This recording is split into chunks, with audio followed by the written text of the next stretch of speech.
नमस्कार मैत्रिणींनो, मी विद्यास food and ब्युटीमध्ये तुमचं सगळ्यांचं मनापासून स्वागत करत आहे. आज आपण करूया कोशिंबीर. कोशिंबीरीसाठी मी इथे काकडी घेतली आहे, गाजर, कांदा, एक टोमॅटो, कोथिंबीर आहे आणि मिरच्या घेतल्यात. 1 वाटी दही घेतलेलं आहे आणि मीठ आणि पिठी साखर घेतलेली आहे. साधी साखर घेतली तरी चालेल. आपण हे सगळं मिक्स करून घेऊया. आता मी इथेच ह्या ताटातच तुम्हाला सगळं मिक्स करून दाखवते.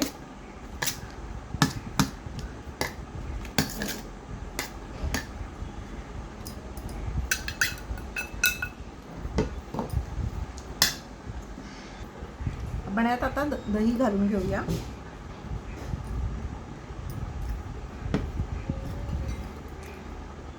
आणि हे सगळं छान मिक्स करून घेऊया. आपली गाजर, काकडी, कांदा, टोमॅटोची मिक्स कोशिंबीर तयार आहे. चला आता हे तुम्हाला मी सर्व करून दाखवते. आपली कोशिंबीर तयार आहे. डाळ भाताबरोबर, पुलाव असेल, मसाले भात असेल किंवा कोणतंही आपलं घरगुती रोजचं जेवण असेल त्याच्याबरोबर सगळ्यांना आवडणारी कोशिंबीर तयार आहे. चला तर मग या खायला. बाय.